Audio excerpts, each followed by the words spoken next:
Everyone. Let's start off. I did this session last year as well. Got good news. The first part is exactly the same as it was last year, the first page. The last page is a little bit different, but I promise you the sandwich filling is all different this year. So we've got a lot to talk about in terms of how we move forward. So today I'm going to take you through, hopefully. Is it possible to get it on the screen at the front? No? Okay. Never mind, just as well I brought my notes. There we go. So basically, I'm going to tell you a little bit today about how MUFG is positioning itself to take advantage of blockchain technology.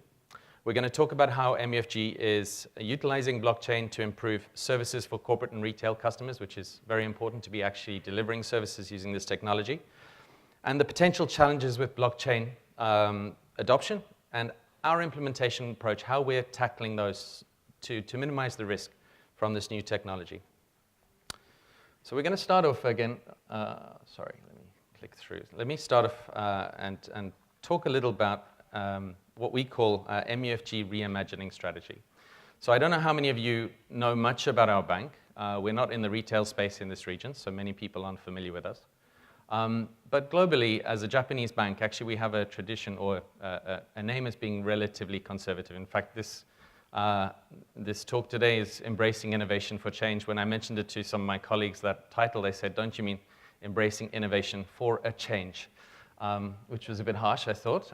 But we really are trying to change from being that conservative bank to one that's really stepping out and reimagining how we can work.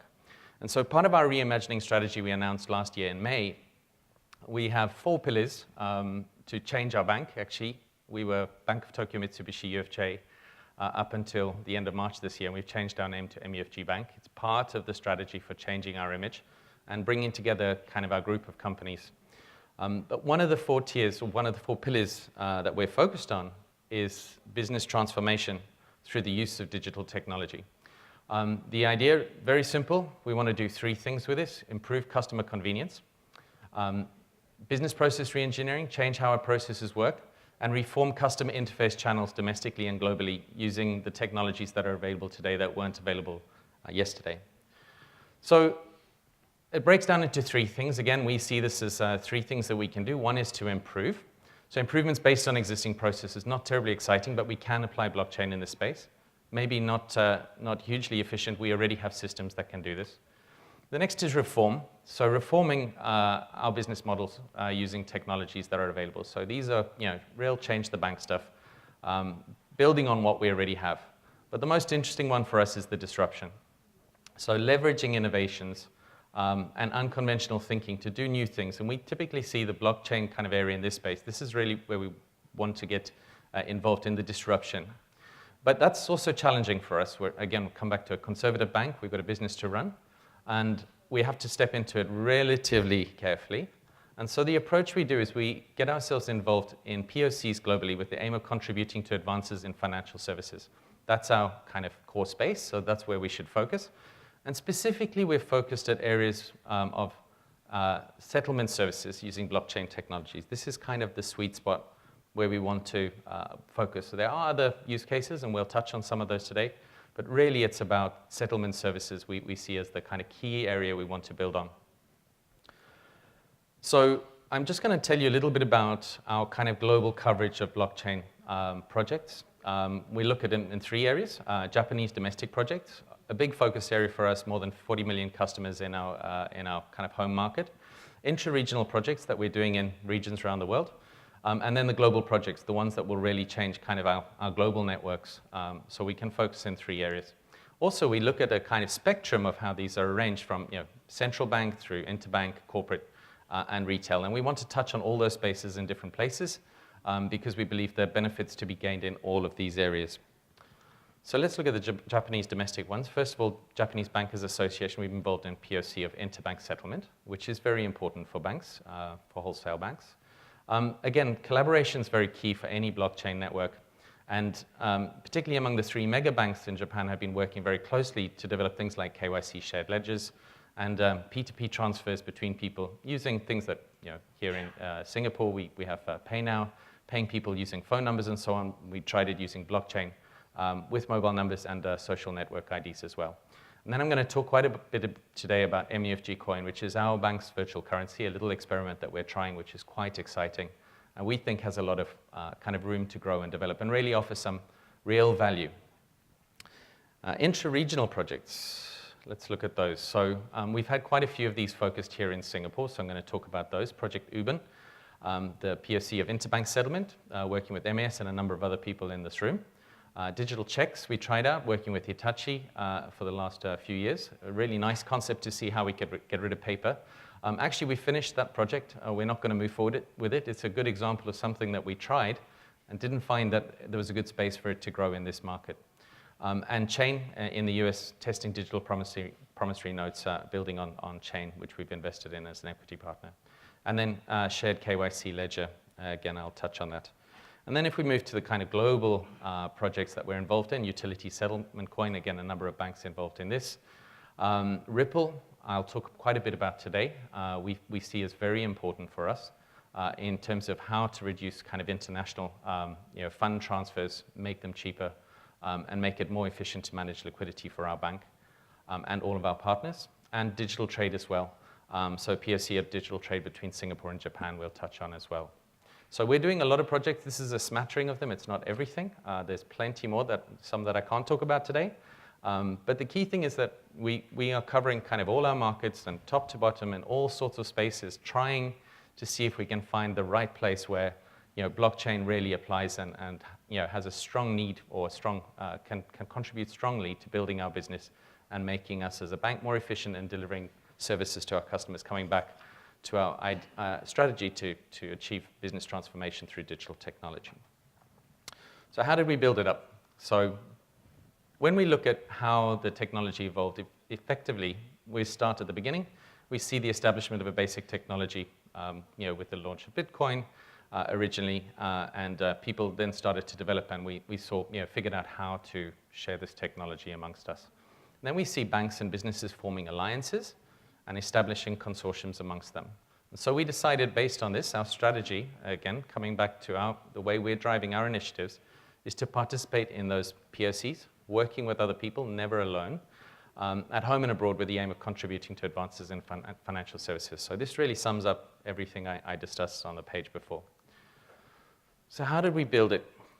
Right down at the bottom, the basic technology of blockchain. So we started at the real beginning 2 or 3 years ago, just looking at the kind of key technologies on the platforms, building an understanding, building internal knowledge, and building those partnerships that we need as well with companies like Hitachi and IBM that I've mentioned earlier. And then we build up from this, building on that basic technology, that basic understanding, to the kind of simple use cases, I guess, for blockchain, the things that make most sense, so blockchain 1.0. Virtual currencies, really good opportunity for us, particularly with the legal changes in Japan, to build a potential virtual currency exchange business. That's very interesting for us. Transfer and settlement, we discussed things like Project Uben, and in Japan, the interbank settlement space is very interesting, so we focus some time and energy there. And securities and bonds, again, building our knowledge in terms of that check digitization, learning some lessons through that. But that's really kind of just the first layer. That's the simple stuff.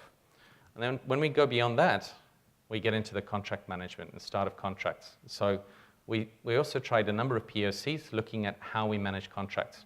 Within Singapore, we built, for instance, and it's live since last November, an SLA management platform internally to teach ourselves how to use this technology and to start building contracts. So we have a live blockchain network between ourselves and Japan, running SLAs for our business, teaching ourselves about contract management.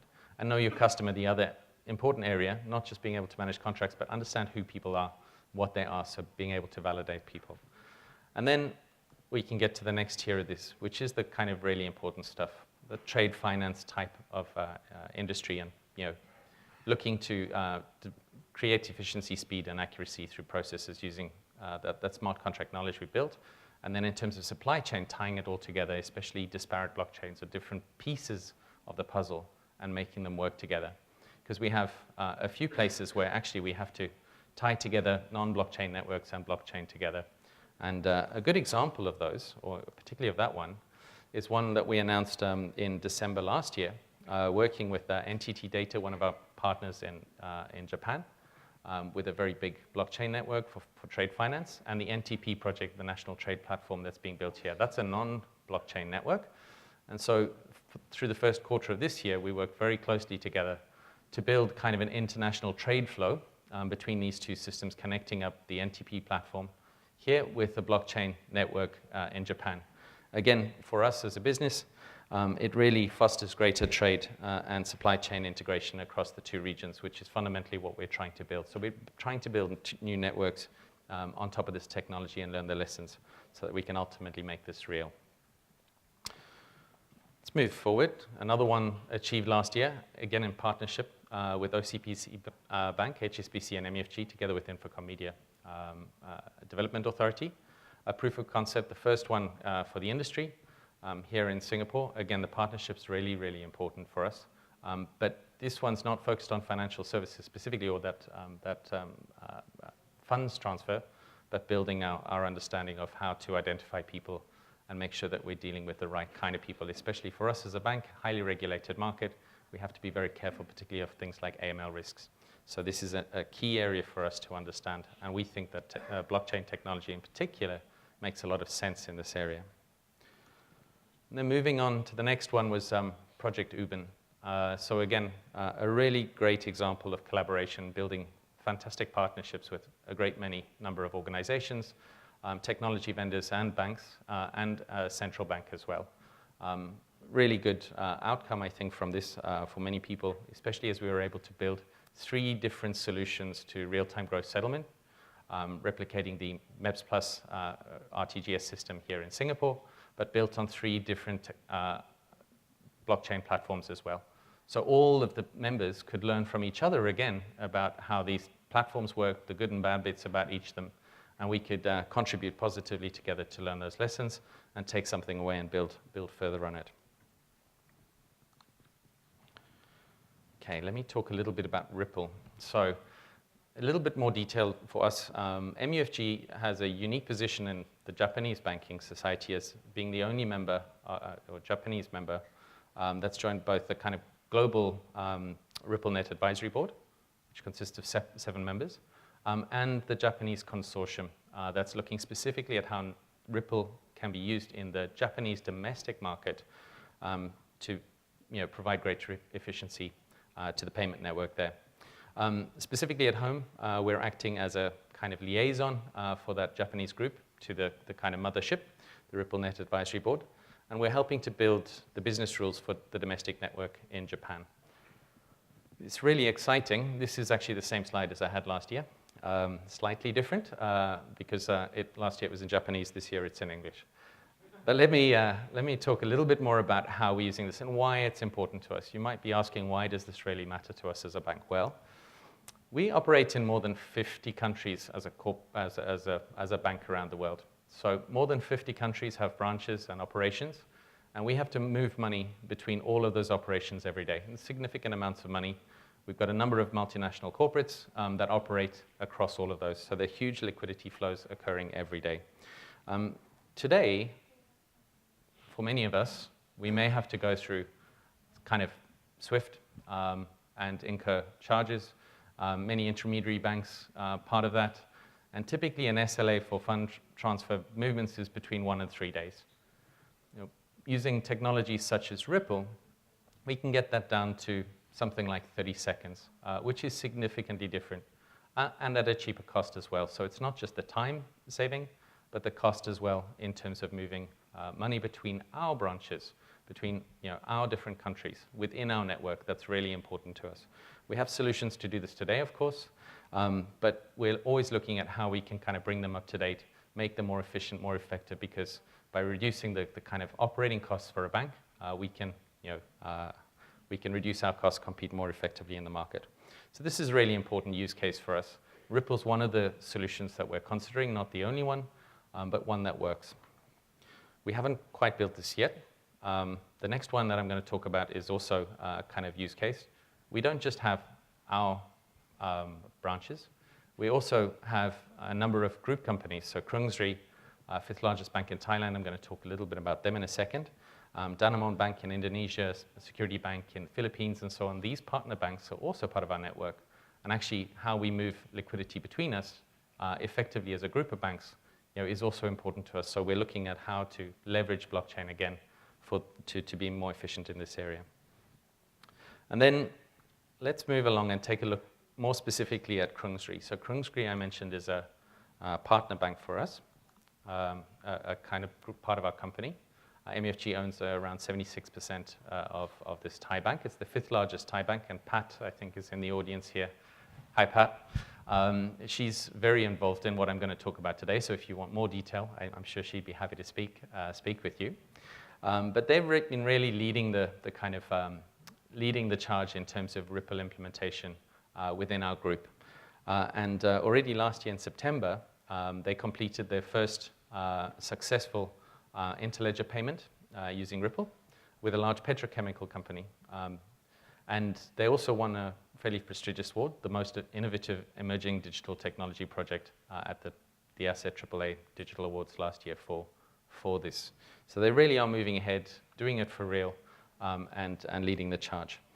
And then a little bit more recently, just in May, Krungsri revealed a successful pilot test with Mitsubishi Corporation, one of our customers, between MUFG Bank and Standard Chartered, moving funds from Bangkok to Singapore very successfully. And we did this under Thailand's regulatory sandbox, so it is still POC, we're still in trial stages, but our intention is absolutely to build this towards a kind of something real that we can use within our group. So we're working very hard to kind of realize this new world of efficient fund transfer within our bank and between our branches and with our companies, within our kind of group companies. Right, that's the boring bit. Let's get to something much more exciting. Let's talk about digital coin.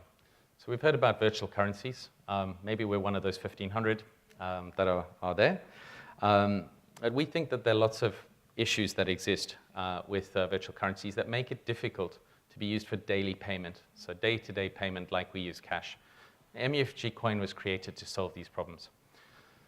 So for us, when we look at virtual currencies, value is unstable due to market fluctuations, and so that makes it not suitable for settlement. And reliability of issues has yet to be established. And we come back to what Zach mentioned. Some of them are scams. Maybe we don't trust them specifically. So what do we do about it? Well, MUFG Coin is designed to be a bank-issued digital currency. So we underwrite the value, and every one coin is equal to 1 yen. And because we built the infrastructure, we also trust that settlement infrastructure. So we have faith, and hopefully building on the name and the trust we have as a bank, we can offer that to our customers. But it doesn't end there. That's not all.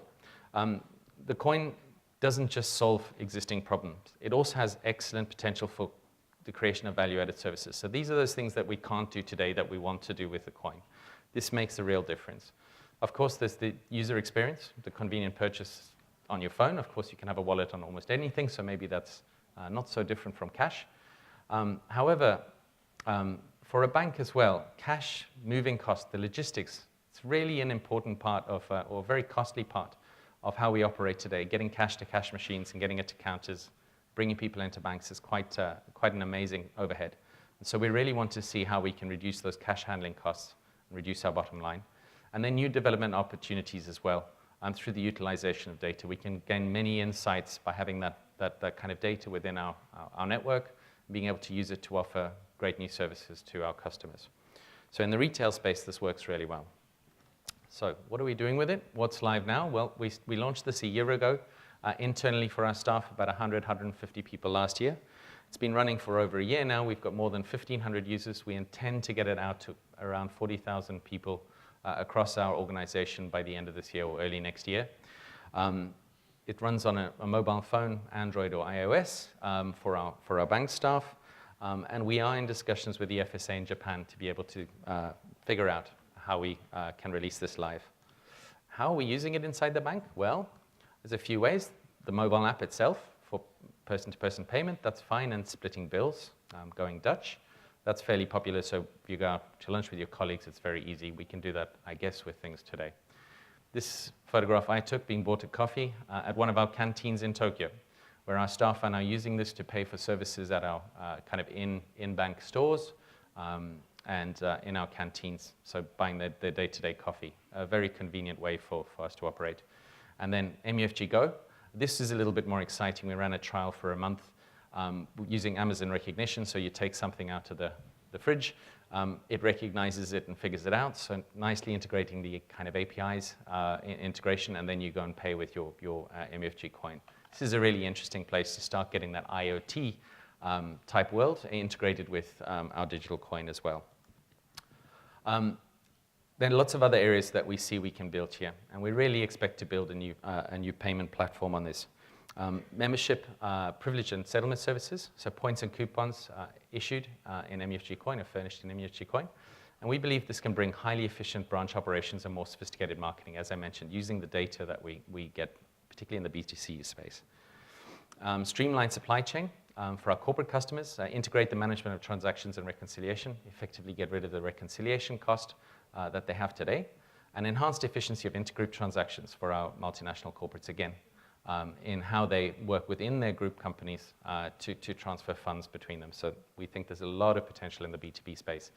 And then finally, in combination with the Internet of Things, as I just mentioned in terms of that Amazon recognition, micropayments, the ability for pay-per-use systems becomes really easy, relatively easy.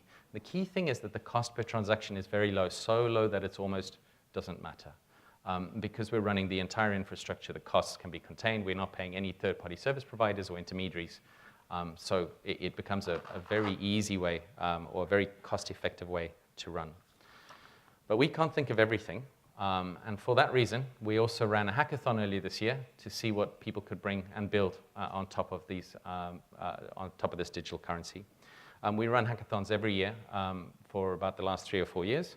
And this year, in March, we were focused on MUFG Coin specifically, and we had 2 prize winners and many people, besides this, bringing ideas, making things real, new ways that we can leverage this digital currency and bring new products and services to the market. We intend to continue with this kind of initiative to bring new ideas and new value. Okay, last slide you'll be pleased to hear. Earlier this year, a month ago in May, we also announced something that we think is extremely exciting. Maybe this is the thing that changes. We saw that Zach had that great thing of the truck falling over. One of the challenges that we have with blockchain networks is they are just too slow.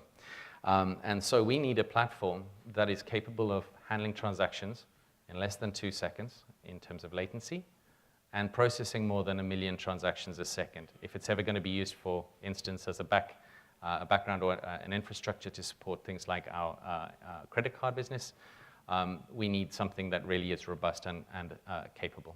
And so partnering with Akamai and MUFG Bank for the last few years, we've been building a network that can deliver that kind of experience with security and with a concept of value management as well. So being not able to just understand the balance, but understand credit limits and make decisions within that latency of 2 seconds, and basically replace the kind of infrastructure that we have today running all of our payment networks.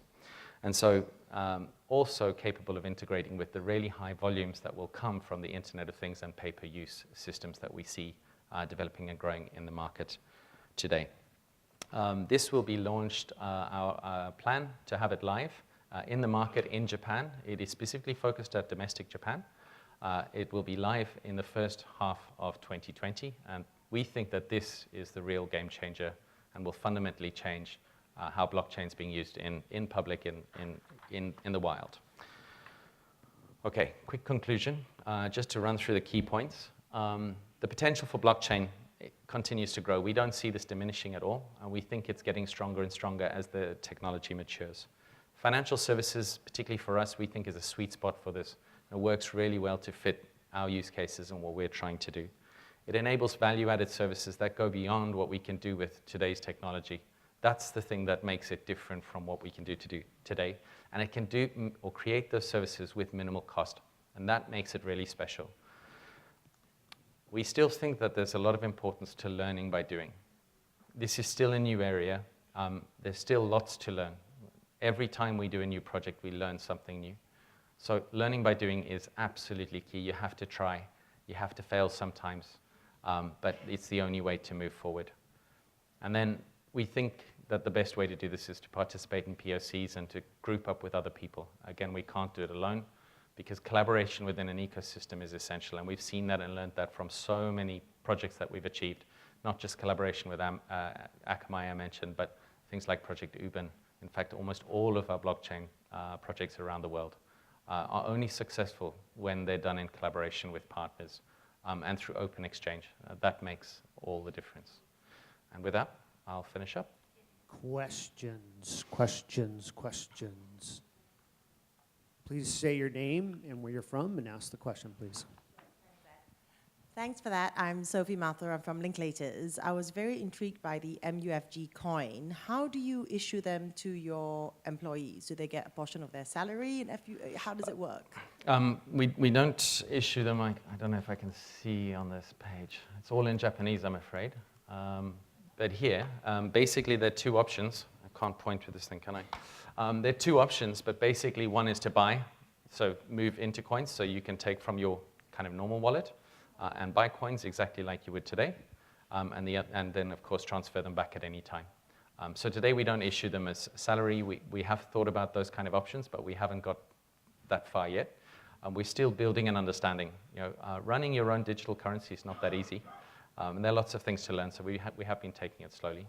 But definitely, that's one of the things we've thought about is maybe bonuses paid in digital coins. Who knows? Hello, Dennis O'Neill.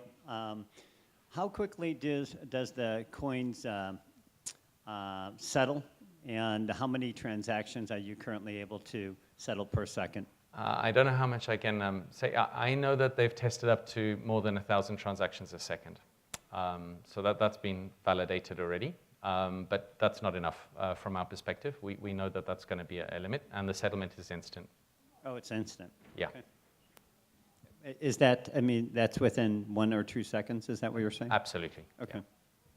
So with throughput and transaction per second, there's always, that comes at the expense of, or the risk of becoming really centralized. So in building this network with Akamai, right? So we can already process millions of transactions per second in the On existing technologies, right? In existing technology, right? So how are you addressing actual scalability, throughput, combined with decentralization and still maintaining high levels of security? So that's what Akamai brings to the party. Through the cloud network and through how it's optimized. I don't promise to be an expert on the technology behind the scenes, but that's effectively what they've done. They've kind of built that secure distributed network, and that's the key. It's not through centralization, it is distributed. And then how that technology is architected and built by them enables that kind of high Who controls the nodes in that environment? I believe it's Akamai at the moment, but I could be. Okay, fair enough. Any more questions? We have stands if you want to get up. Yeah, we have time for 2 more before we have to move on. Thank you very much. My name is Bonan from Deutsche Bank. I find your presentation very insightful. I'd like to ask about your 2020 plans for the new payment platform using blockchain. What's the problem statement that your new payment platform will seek to solve? Given that today in Japan, there's already Suica, there's a number of very fast, very effective payments method. Thank you very much. Very good question. What's the problem statement? Well, we think that the technology of today, again, we've touched on this, is very efficient and effective, and in fact, it's quite mature. But we want to see what we can go beyond. So this is about building and understanding a new tomorrow. And being able to integrate with those networks. So I discussed lots of things. We don't think it'll stand alone necessarily, but integration with other things that will come, and particularly the Internet of Things, where we see a huge kind of growth in volume and the ability to kind of meet the IoT world, the pay-per-use models, we think will be the kind of area that really kind of makes this work.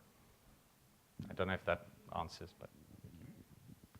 Hi, my name is Jagdish Pandya from Blockon Technologies. My question is this coin going to be a stable coin with a stable price, or it's going to be like a volatile like other cryptocurrencies? And second question is it only for Japanese market, or is it going to be a global currency? Great questions.